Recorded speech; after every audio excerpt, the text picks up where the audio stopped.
Hello, everyone. Welcome back. I hope you enjoyed a very quick 15-minute interlude between sessions. It is my honor and privilege to introduce to you Lisa McCowan. She is the Manager of Research and Development for Beyond Clean, formerly Lisa Wakeman. We are so excited to have her on the Beyond Clean team, and she will be introducing the next speaker. Hello, everyone. There is going to be a question and answer session after the presentation. So you can go ahead and submit any questions that you may have throughout the presentation. And those, we also want to thank our sponsor, 3M, for their support in bringing this conference to you today. And Larry is a microbiologist with 30 years of experience in the areas of sterilization. And he is currently a senior application engineer specialist in 3M's Medical Solutions Division. Larry is going to dive into both the sciences of sterilization and also explain some differences in the guidelines from regulatory agencies and industry standards. So without further ado, let's welcome Larry Talapa. Excellent. Thank you, Lisa, for the introduction. Appreciate it. Lindsay for setting all this up. It's awesome. And everyone attending today, I really appreciate you taking out the time to join these webinars, and because it's fun on our side, and hopefully we all get to learn something. And definitely, I've got a lot of content today. I'm hoping to have time at the end for questions and answers. And I do have a lot of polling questions throughout the deck. So there'll be some interaction between us. I did this webinar a few weeks back, and I've added actually more polling questions based upon advice I got from a lot of colleagues. All right, this is me, employee of 3M, application engineering. That's my email. If there's any questions, if you need to reach out to me, any additional information. Objectives. Of course, I want to ground us all and start off with what is the goal of sterilization and how sterilization is assured in healthcare facilities, or what is that goal? I also want to compare the differences between steam and hydrogen peroxide sterilization. Many of us may think they're both the same, but they got some significant differences. I want to look at guidelines. So what does the FDA, AAMI, ISO, and AORN say about steam and hydrogen peroxide monitoring tools and use of them? And then I want to go into a little more detail and dig into detail. So we started from what is sterile, very large concept, down to details of chemical indicators with the U.S. FDA. So the goal of sterilization. So our first polling question, what do you think the goal of sterilization is? Kill everything, inactivate microorganisms, render the product free from viable microorganisms, assure organisms are dead on devices, or a different goal depending on the product. So submit what you think that is to kind of ground ourselves here. I'll give you a few moments. I'm going to go to the results of the poll. Wow, 100% nailed it. Wow, don't even need to explain this one. Perfect. I love it. So yes, it's to render it free. And what do we mean there? It's render it free of viable microorganisms. So to think of sterilization differently, some of us may not look at it from the perspective of you could filter for sterilization, and you're not necessarily killing or inactivating those microorganisms. And the last point on this slide I'd like to touch on is that conceptually the goal of sterilization is the same for every product, but it's potentially the method and validation level could be different between our products. So definition, you can find it right there in ISO 11139. It's a dictionary for our industry, and it provides a lot of definitions to our whole industry. One thing I'd like to point out is the goal of steam sterilization is the same goal of hydrogen peroxide sterilization. Now, I'll talk about the difference between these, but again, the goal is the same. So how do we prove a device is sterile? So if we look at our dictionary, ISO 10139, sterilization is expressed in the terms of probability, and this can be a very low number, but it can never be zero. There is no practical way to prove any device in a healthcare facility is sterile. And if you think about sterilization, it's proving something isn't there. How do you prove something isn't there? So that brings us to our next polling question. If we can't prove sterility, what can we do? Validate processes in the hospital, implement an assurance of sterility program, allow Joint Commission audits, follow requirements U.S. FDA has established for hospitals, or recognize the ISO mission for healthcare. So I will give a couple moments here. Let's look at the poll. Let's see if we get the same as, I love it. That's awesome. And why I say that is because I want some of us to learn and to think differently during a presentation, and not 100% like the last time. We've got 67% implement assurance of sterility, and the other one is validate processes hospitals. Looks like it's split. Well, for us in the U.S., it is implement assurance of sterility program. Assurance of sterility is the concept that we use in sterilization because we can never prove sterilization. And in the U.S., we don't validate processes in the hospitals, but we do verify or qualify. Now, outside the U.S., there is validation of processes, but that isn't how we assure sterility, by just validating our processes. And of course, we want and allow accreditation surveys in the U.S. so we can receive payments from CMS. U.S. FDA does not regulate hospitals. U.S. FDA regulates device manufacturers. And we should recognize the ISO mission for our healthcare. It's for our industry. But the mission is not an alternate to proven sterility. So assurance of sterility is what we landed on. It's a concept comprising of all activities that provide confidence the product is sterile. We can look at AAMI ST 79. Section 13 begins off with a paragraph on assurance of sterility. So what activities comprise assurance of sterility? Another polling question. I'm going to have a lot of them today.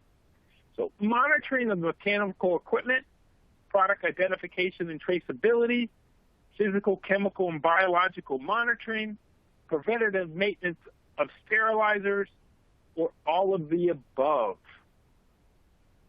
So what activities are comprised for assurance of sterility? Give a few minutes to plug in your thoughts and the answer. Yes. Based upon that first question of 100%, what is the definition of sterilization is, I just guessing, yes, we would get 100% on that. So yes, all of the above, all of these items are important. They're outlined in AAMI ST 79. A lot of what sometimes we talk about is physical, chemical, and biological monitoring being assurance of sterility, but it is a lot more. And so one item I'd like to mention is that the physical, chemical, and biological monitoring, they don't indicate everything was successful. They tell us if something went wrong. I like thinking of it that way. I don't say everything was great. All of my monitoring pools passed well. Everything was fine. But when they fail, they tell us something went wrong.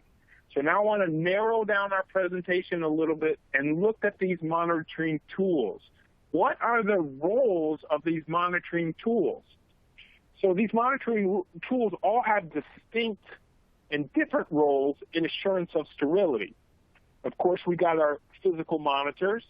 physical monitors verify the physical parameters of the sterilization cycle have been met. And one of my close colleagues mentioned to me, you know what? These parameters, these physical monitors that are on the cycle report, the parameters for success are established by the sterilizer manufacturer. And these can be time, temperature, pressure, injection stage pressure, one of them for the Sterile 100S, the 100S.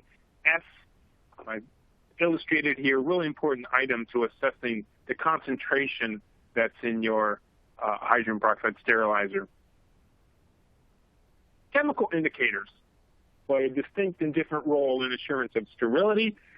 Chemical indicators verify one or more conditions when necessary for sterilization to have been achieved within a package and or a specific location in the load. Of course, that location where that chemical indicator was used. We go on to biological indicators, again, distinct and different roles.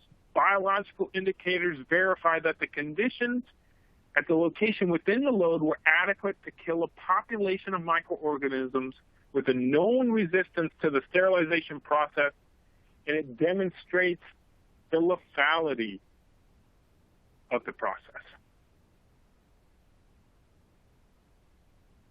It's a little game here that we have for exposed pictures.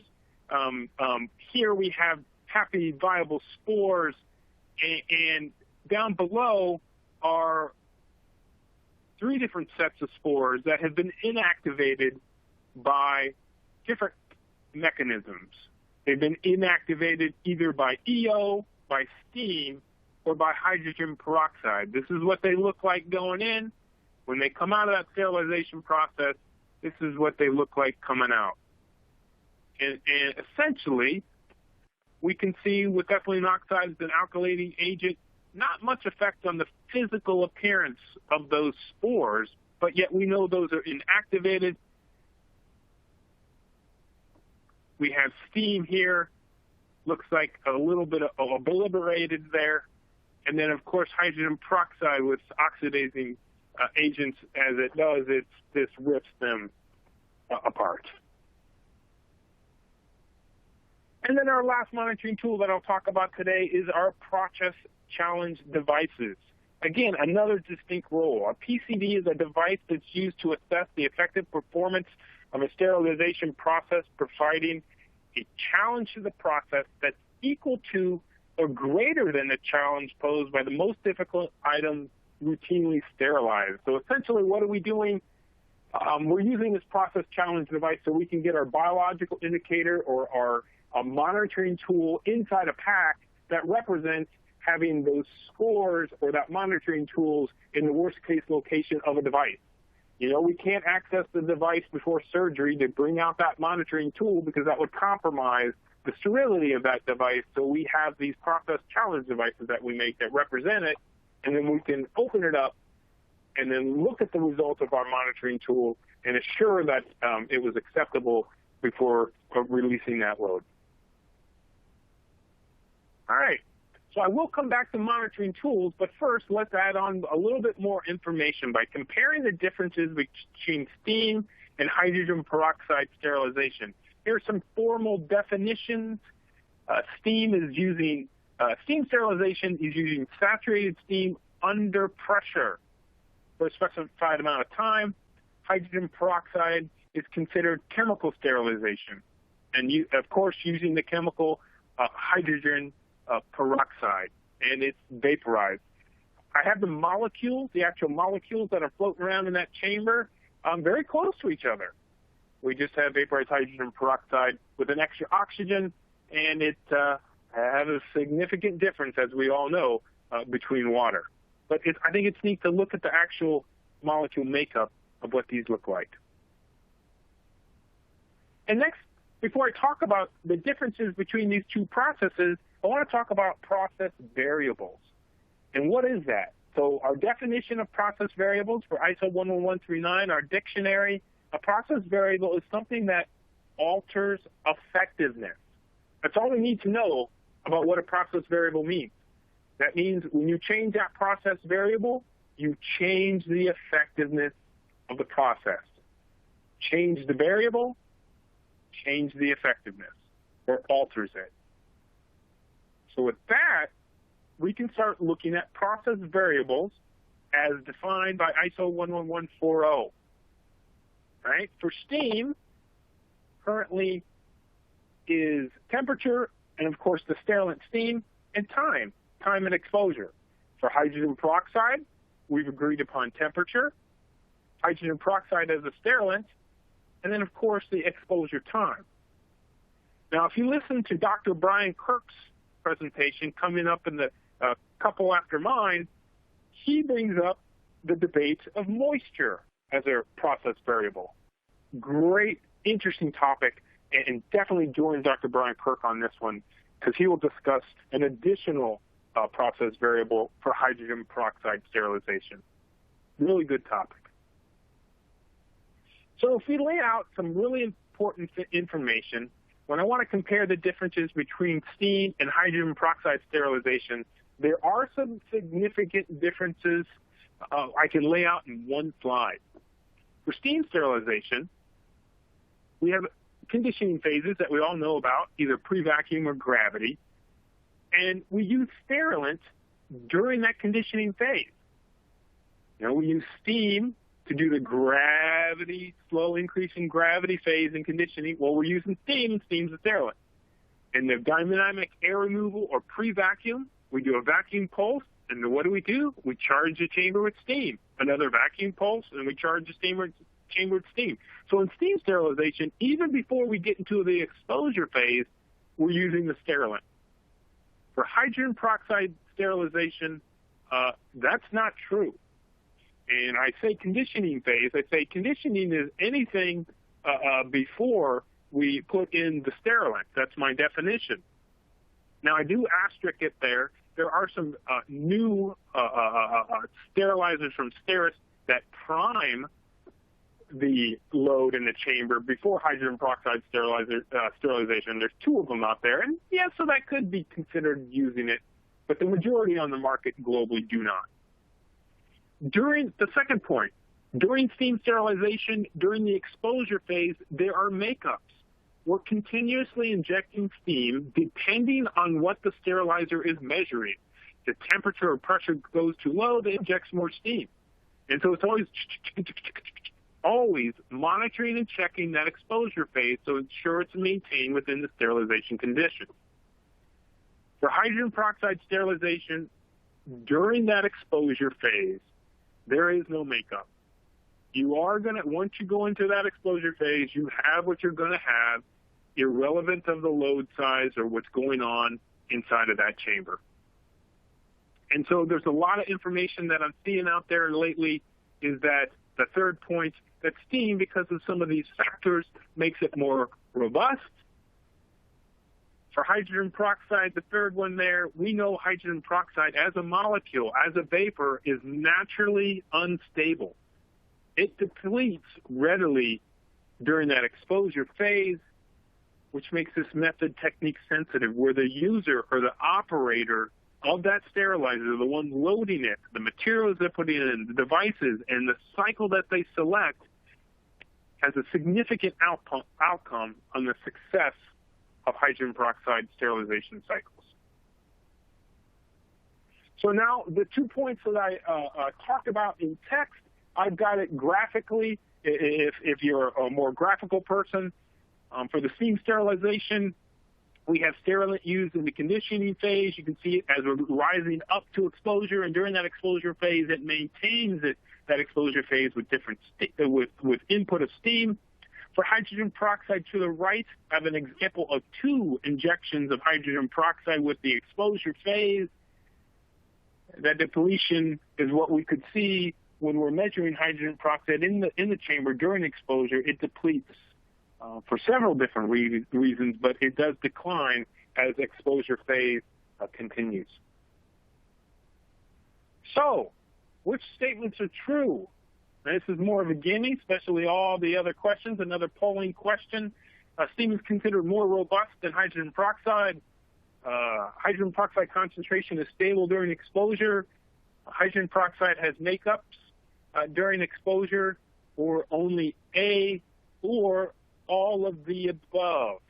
More of a check-in question since I just went through that information. All right, so the results. Oh, maybe I went too quickly on that one. Didn't get any results in there, or everyone's already left already. Decided not to do the polling question. Maybe I need a little bit more setup. But of course, steam is more robust than hydrogen peroxide sterilization, with the points that I had just presented in the slides, and that answer would have been only A. All right, let's see if you are still out there. All right, so now polling questions for information that I want to talk about in the next few slides. Under normal routine hydrogen peroxide processing conditions in healthcare, which is closer to the truth? Now see if you can get this one out. Under normal routine, and this is for hydrogen peroxide sterilization, polling question, the temperature inside a pack is cooler than what's reported on the cycle printout, or the temperature inside a pack is closer to the temperature reported on the cycle printout.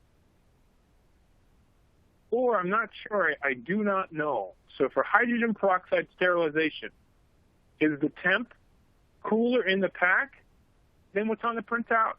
Or is the temperature inside a pack the same as what's on a printout? All right. So let's just give a few moments there. Submit. And see what we got here. Oh, this is good. You are out there. You are submitting. Thank you. But yeah, it's what do we got here? So 56% said temperature inside the pack is close to the temperature reported on the cycle printout. Some of you said, well, I'm not sure, I don't know. That's awesome. And then temperature inside a pack is cooler than reported on the cycle printout. About a third of you on that one, or a third on the ones that thought they knew. Well, temperature inside a pack is cooler than what's reported on the cycle printout. So that's what I want to go through next, because I think it's quite fascinating. All right, first, I want to look at steam. So steam sterilization with temperature, we're just talking about temperature now. The process is designed for temperature to be uniform throughout the loaded chamber, and the process is designed for temperature inside a pack to be comparable to what's reported on the cycle printout. So that's for steam, and I've kind of diagrammed it here. The blue line is temperature inside of a pack. The red line is the temperature outside or possibly in the drain, and the gray line is pressure. And as we go through conditioning, we know we do a vacuum pool and we charge it with steam. Vacuum pool and charge it with steam. And of course, inside the pack is going to be cooler during that conditioning phase until we get the steam all the way inside, as compared to outside of the pack and then in the chamber. But eventually, over time, we know the two have been designed to match. And hence those notorious extended cycles that we work with. The device manufacturer probably realized during development that this design of the package and device together needs a longer cycle in steam, so we can get to the point where the sterilization conditions are the same. And so they might extend that exposure phase. But these processes are designed to be the same, and hence what's reported on the cycle printout should be very close to what's inside of the pack. And again, I always asterisk this as under normal routine processing conditions, nothing strange going on. And of course, my graph is for illustrative purposes only. There's going to be all kinds of scenarios that occur, but I'm using this just to help illustrate the concept. If we look at hydrogen peroxide sterilization, it's quite different. Temperature varies at different locations in a loaded chamber and temperature inside a pack is cooler than the temperature reported on the cycle printout. So we could actually break this up into 3 different ways. The colors are pretty much the same as for steam. Gray is pressure. The blue is inside of a pack. The orange is outside around the chamber in the pack. And the red is the process temperature of the chamber walls or what's most likely put on the cycle printout. And these are significantly different. That temperature on that cycle printout under normal routine processing conditions isn't what's going to be exactly happening inside of that pack. All right, now we're going to talk about our next process variable. And I do want to remind you all, and maybe this happened, Lindsay just sent me a chat, that you can scroll down, all right? You may need to scroll down, and which I have to do as well, and the one I'm looking on my screen, to scroll down to look at all the answers and then do the submit. So the next polling question, under new normal routine hydrogen peroxide processing conditions in healthcare, which is closer to the truth? So hydrogen peroxide, the sterilant available inside a pack, is less than reported on the cycle printout. Hydrogen peroxide available inside a pack is close to what's reported on the cycle printout. And then the last one is, I'm not sure, I don't know. All right? So we'll give you a few moments for this one. So I will go over the answer with diagrams very similar to the temperature. So we're now on our second process variable, the sterilant, hydrogen peroxide sterilant. All right, let's go look at the answers here. Oh, we've got another split here. I like it. This is good. So we can see the split. About a third of us say it's less than the cycle printout. Half of us say it's what's on the cycle printout. And some of us are saying, yeah, I'm not sure, I don't know. Well, let's go through it. It is less than what's on the cycle printout. So the hydrogen peroxide available for sterilization inside that pack is less than what's reported on that cycle printout. So let's talk about that a little bit. When I say hydrogen peroxide concentration or available for sterilization, I love this diagram. It's nice and simple. Someone says concentration, what does that mean? A lower concentration is less molecules of sterilant in a chamber space. Higher concentration just means I got more of these molecules that are bouncing around available for sterilization. If we look at steam, so steam as the sterilant, the process is designed for steam to be uniform throughout the loaded chamber. And for steam, the process is designed for steam inside a pack to be comparable to what's reported on the cycle printout. All right, so very similar to what I did with temperature, because when we look at temperature and pressure, that's what we use on the cycle printout to equate steam as the sterilant.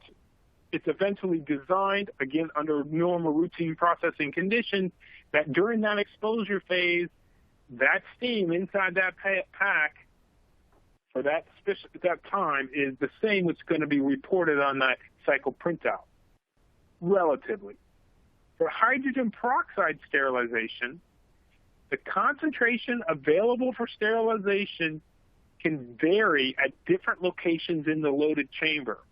And hydrogen peroxide available for sterilization inside a pack is lower than the hydrogen peroxide measured outside the pack and recorded on the cycle printout. Now, as we know, whatever measurement that's on that cycle printout to equate to hydrogen peroxide sterilization is not inside the pack. And so what's happening, and I've got, again, illustration here. These lines don't depict any specific values. They help to relay the concept is on the outside, we can measure this hydrogen peroxide and it's depleting during that exposure phase, but what we actually get inside that pack available for sterilization is going to be less than what's on that cycle printout. So that was our second process variable for hydrogen peroxide sterilization. We talked about temperature. We've talked about the sterilant. And now we're going to talk about time. Time is our third process variable. Again, process variable, it alters the effectiveness. And time relates to the time of the exposure conditions. So for steam, it's going to be temperature and sterilant. And the exposure conditions are relatively constant, plus additional time is added with the sterilant when it's used in conditioning. So for time, for steam, as a process variable, I say, well, look, we have time that is equal throughout that sterilant exposure phase, plus we have an additional amount of time of sterilant in conditioning. And this is looking at, the robustness of the steam process. But if I take time for hydrogen peroxide sterilization and look at the other two variables that we're relating time to, so time is exposure conditions, and again, that's temperature and sterilant, the exposure conditions are not constant in regards to time for hydrogen peroxide sterilization. And so what I've done in this diagram here, I've taken these equal rectangles that I've labeled T1, T2, and T3, and just placed them over different processes, placed them over different locations in the process. This one we're looking at to the left is temperature. T1, the temperature inside the pack, if I look at the blue line, is different than T3, the temperature in the pack in the same process as T3. They're different. They're not constant because that temperature is changing inside that pack during that process. If I look at time for the exposure conditions for the sterilant, which we've already talked about, T1, the concentration or that process variable, is different than T3. And we're not using conditioning with hydrogen peroxide for these processes. So they're different. And then one little more item to throw on the whole component here is that hydrogen peroxide as a critical process variable can vary inside different package types with different materials and devices in the same load and in the same cycle. But by process design, package type has a less impact for steam as a process variable. So I can summarize all of those slides that we've gone through here and put them in comparison together with process variable, including packaging type. But really what my main goal here is to say, as we know, hydrogen peroxide sterilization is technique sensitive. The user has a significant outcome on this process. And I want to wrap it back around to our quality monitoring tools. Physical, chemical, and biologicals may fail independently in the same cycle for hydrogen peroxide sterilization for the points that we've mentioned. So we need all of our tools for hydrogen peroxide sterilization to pass, not just one of them for, say, cycle printout was good. We have to look at them all. And then understanding the role of each one of these quality tools, I believe, is even more critical for hydrogen peroxide sterilization. So summary and wrapping a lot of this up is that physical monitors and chemical indicators play a different role in sterilization assurance for the hydrogen peroxide process in the point that the physical monitors reported on the cycle printout are measured outside of that package, and that internal chemical indicator measures what's happening inside the packages. So I have as application engineering get calls, look, my cycle printout, everything went fine. Why am I failing inside that pack? Well, they're different locations, and they're measuring different locations inside that process. So they're all critical tools to assure sterility. All right, looks like I got a double slide there. I've got a slide here also comparing the standards that have been developed for the equipment, the process, and performance of the BI, and comparing the difference to them. The highlight of this one is currently we're still in development for hydrogen peroxide sterilization for all these standards for steam, they have been well developed for many years. Looks like I got some double slides here. All right, next.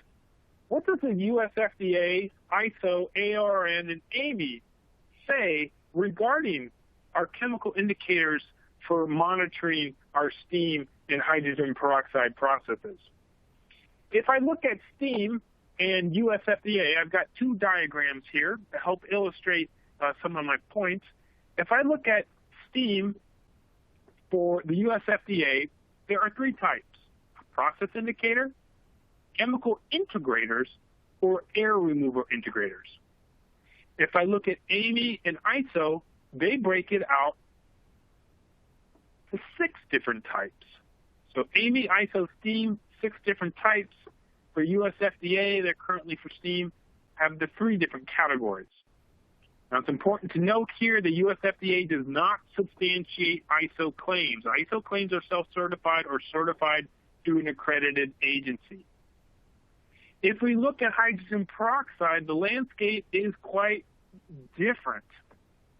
For hydrogen peroxide sterilization, US FDA, historically, it's just been process indicators that have been cleared. For the last 20 years or more, I think it's been on the market, I'm going to say about 29 years now in healthcare, we've just been using process indicators, inside packs and outside packs, according to what the FDA has cleared. Now, for ISO and AAMI, some of the types drop off for hydrogen peroxide. Hydrogen peroxide has fewer ISO types. Type 5, Type 6, not defined, and Type 2, currently not defined. Now, what's fascinating to me is now, and I'm proud to say, because I mentioned in the beginning, I do work for 3M. In March of 2020, the US FDA created a new category for hydrogen peroxide, or excuse me, for chemical vapor sterilization, because we know hydrogen peroxide is a chemical vapor sterilization, and they created a multi-variable indicator category. And again, proud to say that was the 3M A-test hydrogen peroxide trimetric indicator, pictured over to the right. It is the first and only chemical indicator to independently measure the 3 critical variables that I had just mentioned: exposure time, temperature, and hydrogen peroxide concentration. So US FDA changing that landscape a little bit with the categories for chemical indicators for chemical vapor sterilization. So if we look at it from what's on the market today and clarify it, what we've been using have been process indicators categorized by the US FDA. Now we have that new category as a multivariable indicator available for that process.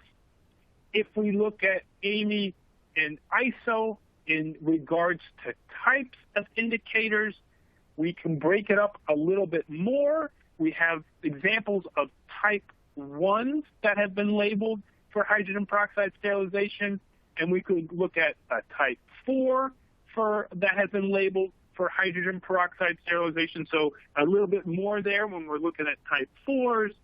And then, of course, I do want to point out that there are some on the market here. The Compliance 1248 is not even type classified. And again, the US FDA, I don't want to confuse this, they do not substantiate ISO claims. ISO claims are self-certified or certified through an accredited agency. So when we talk about types, type 1s and type 4, what do we mean? Type 1 is to merely the unit, it just shows, has it been directly exposed to the process, and it distinguishes between processed or unprocessed items. A type 4 is a multi-critical process variable indicator. It's designed to react to 2 or more of the critical process variables and intended to indicate exposure to the sterilization process at stated values. Type 4 is providing significantly more information to what's going on at the location of that chemical indicator as compared to using a type 1. All right, so I went through FDA, I went through ISO. So now what's the goal of chemical indicators if we're looking at AAMI and AORN? And so AAMI, of course, for steam, FT79, for AAMI, FT58 for hydrogen peroxide sterilization, and then AORN will cover both of them. I find this table fascinating when I put it together. And, I realized that reading the standards, you can put it together rather easily when you read both AAMI FT79 and FT58. But if we look at the internal chemical indication recommendations by AAMI FT79, it says these indicators for steam can be of any type, type 3, type 4, type 5, or type 6. But if we go over to AAMI FT58 for hydrogen peroxide, and in these applicable sections, only type 1 is applicable, and type 1 is not required. We're talking about internal chemical indicators. If we look at what's preferred, of course, we know what's preferred in AAMI FT79 is a type 5 or type 6. Well, AAMI FT58 hydrogen peroxide sterilization, only type 1 is applicable, type 1 not required. We're looking at implants. Third down, type 5, CI with a BI, and a PCD for implants. CI is not even mentioned for implants for hydrogen peroxide sterilization, but to be fair, probably I don't know of any implants for hydrogen peroxide at this time. And of course, they both have to be FDA cleared. So my point of that table, when I find it fascinating, the goal of steam and hydrogen peroxide sterilization is the same: sterile devices for our patients. But currently, hydrogen peroxide has a lower quality assurance expectation. As an industry, we must rise the level of quality assurance monitoring for hydrogen peroxide sterilization to what we expect for steam sterilization. It's the same goal. It is sterile devices for our patients, and we have the tools available to do that for hydrogen peroxide sterilization. We can do the same for AORN.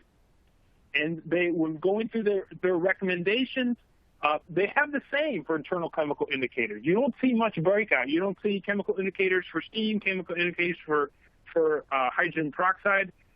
They get it right. They say type 5 or type 6 inside internal for both of them. They don't break out the criteria at that point. But what is wrong is there isn't a type 5 or type 6 defined. It doesn't exist for hydrogen peroxide sterilization. But AORN, yes, there is a conditional requirement. You could use a type 3 or type 4 for steam, and then that would align with what's available for hydrogen peroxide sterilization, a type 3 or type 4, as a conditional, meeting the AORN requirements. Now, you'd have to go into the specific section on steam sterilization to find that a PCD, a monitoring implant, must be contained in a BI and a type 5 CI. For the hydrogen peroxide section in AORN, a CI is not mentioned. And, of course, they should both be FDA cleared. And it comes back to, again, that same summary slide. AORN expects the same level of internal pack quality assurance monitoring for both steam and hydrogen peroxide sterilization. Now, we know we can't get there with a type 5 and type 6 yet for hydrogen peroxide sterilization, but as an industry, we must rise that level of quality assurance monitoring for hydrogen peroxide sterilization to what we expect for steam sterilization. Okay, the next 4 slides that I have in here, lots and lots of text, but these are going to be reference slides. If you download the slides that are available, they're here for reference. They're looking at guidelines for packaging systems. I really like AORN's recommendations here in regards to chemical indicators and how you place them and use them internally. I love it, so I put them in here as reference for you. Also, AAMI FT58 for hydrogen peroxide sterilization. What do you do when a failed internal chemical indicator is present? Again, lots of text here, but here for you as a reference, the rationale for AAMI FT58. What I do like here, a single non-responsive chemical indicator that's not in a process challenge device should not be considered definitive evidence that the entire load is non-sterile. You use your professional judgment and you look at all of your tools. But section there available for reference. Okay, Now I'm going to circle back around to our monitoring tools, and with the knowledge now we've gained regarding steam sterilization versus hydrogen peroxide sterilization, after I go through these next few slides, we're going to end it up with all polling questions, a set of 4 polling questions to hopefully put all this information that we've learned in the presentation together into a set of polling questions for us. But first, I want to circle around to process challenge devices again. We talked about the definition and what they're there for in the beginning of the slide, of the presentation of the talk. If we look at process challenge devices today for steam, we can look at ST79 and we can find out how to make one in a healthcare facility. I'm going to throw in a little bit of ethylene oxide sterilization at you because it's a good example. For ST41, we have an example how a facility can create their own BI test pack. But what's interesting, if we go to AAMI ST58, we're not there yet. There is no example. At this time, there is no guidelines on how a healthcare facility or personnel can create or verify a BIPCD for hydrogen peroxide sterilization processes. So why do I say that? Well, when I look at for steam, you don't necessarily have to make them. We have commonly available BIPCDs that have been cleared through the FDA as a process challenge device or a test pack. And again, the common ones pictured there. We could also commercially buy them for EO as cleared through the FDA. And looking at hydrogen peroxide, I wanted us to touch bases on, of course, what are we doing compared to steam and EO for hydrogen peroxide? And I've got pictured here our commonly used tools for quality monitoring with a BI. So common BI quality monitoring tools is a BI in a pouch or a bare BI that we're currently using for hydrogen peroxide. And so I throw out all that information there, and combined with the role of biological indicators and the role of pack monitoring, because it plays into my polling questions here towards the end of the webinar here.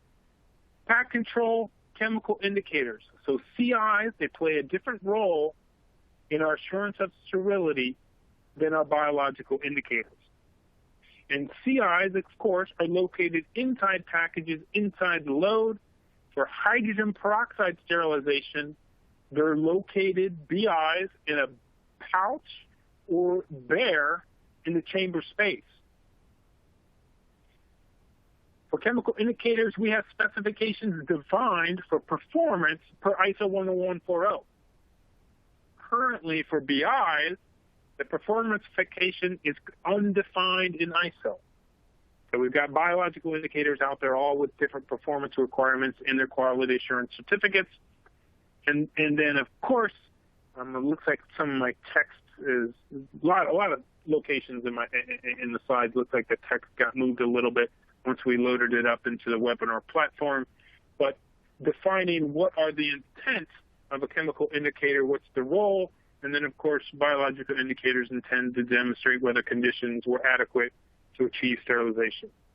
All right, so if we're looking at all of this information between internal chemical indicators and biological indicators for hydrogen peroxide sterilization, let's go into 4 different possible outcomes or polling questions.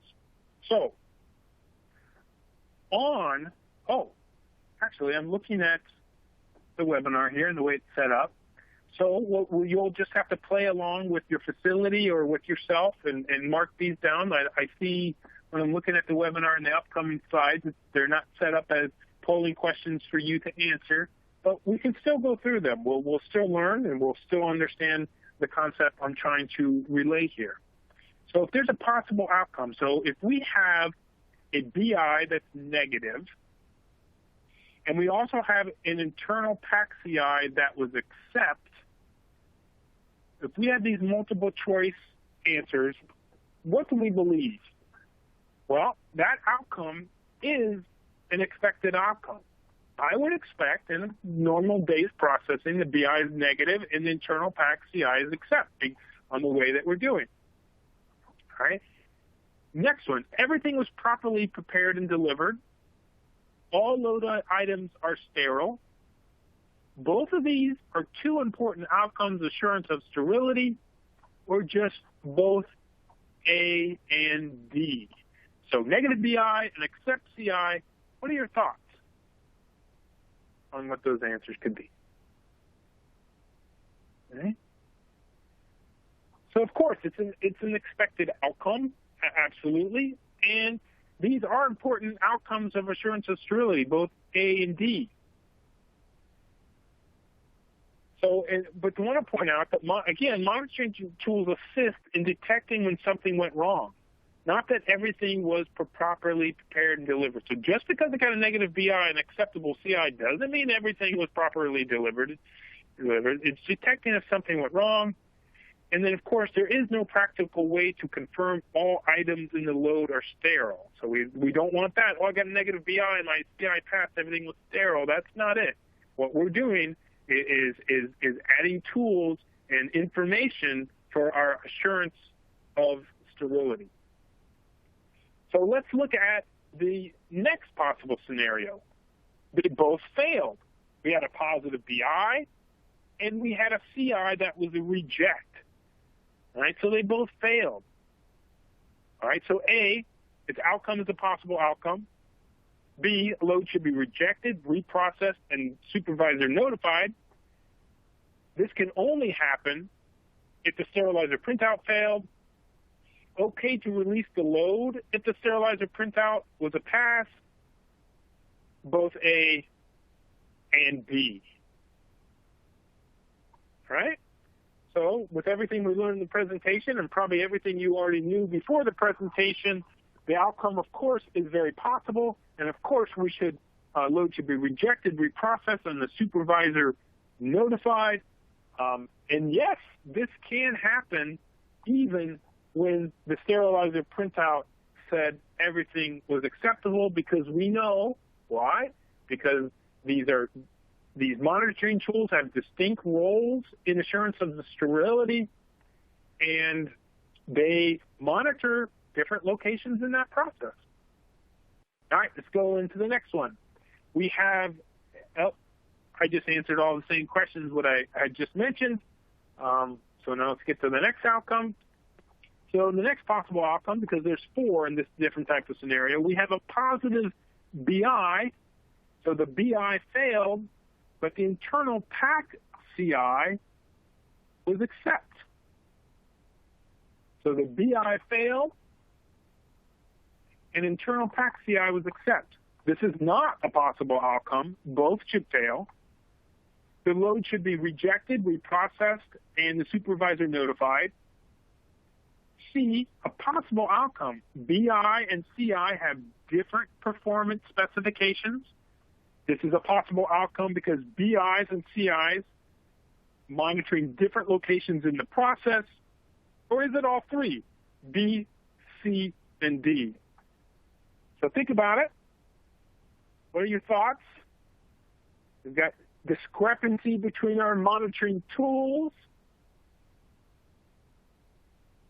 It's all 3, B, D, and E. So we can take a look at that. You know, as we talked about, internal CIs and BIs play different roles in assurance of sterility. They have different performance specifications, and they're in different locations in the process. When the BI monitoring the efficacy of cycle fails, we know the load should be rejected, reprocessed, and the supervisor should be notified. It's never okay to release a pack with an accept internal CI when the BI monitoring failed, because it's monitoring the efficacy of that cycle. All right, our last scenario of the 2 monitoring tools, we have a BI that was negative in hydrogen peroxide sterilization. So I got this specific on hydrogen peroxide sterilization. BI is negative.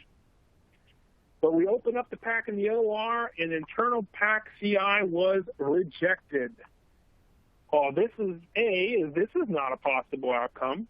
Or B, the pack with the rejected CI reject the pack and reprocess, that's B. C is it's a possible outcome because BI and CIs have different performance specifications. D, it's a possible outcome because BI and CIs have different locations in the process. Or all three, C, D, and E.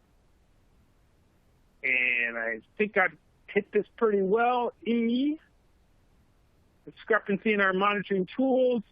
This is a very real outcome. Actually had this call while I was developing this presentation, actually got the call from one of our sales reps, had to talk to a facility because they had this exact same thing where the BI was negative, but the internal pack CI said reject, and they wanted to talk about it and explain why that could happen. And that's what we have in the slide here. You know, it plays different roles in assurance. They have different performance specifications. There are different locations in the process. And the BI, of course, the assurance is compromised that all activities provide confidence that it's sterile, and it is okay to just reprocess just that pack if all your other monitoring tools are acceptable. But again, that has to be for your policy and procedures. AAMI ST 58 lays it out there on how you can go about this. Has to be a knowledgeable person. All of your other tools have to be acceptable. It has to be in your policy and procedures. But one of them, and that last bullet point, you could reject it. Just that one pack, and not the entire load. All right. So a lot of this presentation is what I call education, and looking at trying to think differently and understanding the processes that we use every day, and not a lot of maybe called training, hands-on tools you can take back to your department and say, I'm going to implement this now. But some important things with hydrogen peroxide sterilization, these are things that you can implement and ensure you're doing in your facility to make sure you're not failing your hydrogen peroxide sterilization processes, because these are the top items, the top priorities we've identified over many years now of what's causing failures in facilities with hydrogen peroxide sterilization. Looking at chamber loading weights, there's limits on weights and devices per cycles, and it's complex. Look at your sterilizer cycle information. Loading weights for rigid containers, make sure we're adhering to that. Packaging and devices are adequately dry. Even if it doesn't cancel the cycle, if it wasn't dried enough and it gets past cycle cancellation, it can affect the efficacy of the cycle. Make sure your packaging is labeled for hydrogen peroxide. See it so many times. They've been using this package. Oh, we've been using this for 20 years, but it's never been labeled for the process. Of course, make sure the device that you're sterilizing in that process is acceptable. We've run across that. And then I'm a big proponent of reducing or stopping the use of extraneous materials in hydrogen peroxide, using corner guards, bubble wraps, with tray liners, excessive wrap, really thick rack, overly sized wraps. Just try to reduce it, get it down to the bare minimum, what's required. And of course, healthcare academy, we got a lot of stuff on troubleshooting and using safe, effective hydrogen peroxide sterilization. And I know I'm coming up here to the last minute, and I knew that would happen with a lot of information here. The summary of the learning. The hydrogen peroxide is technique sensitive. The user has a big impact on the whole process. Understanding our quality monitoring tools is critical for success. And I just want to emphasize again that we should be raising the level of our quality assurance monitoring for hydrogen peroxide sterilization as we expect and currently do for all these years for steam sterilization. So Beyond Clean, I thank you very much for allowing me to speak today. I appreciate it. This is awesome. This stuff excites me. And I know we're right at the last minute. I'm not sure how with managing the whole program, what you want to do for questions, but thank you. And thank you everyone for joining today. Okay, well, thank you so much, Larry. And we actually are going to encourage everyone who asks questions to go ahead and directly email them to Larry using the speaker bio engagement tool. His email address will be found there. And we're going to go ahead and take a short break, and we'll see everybody in the next session.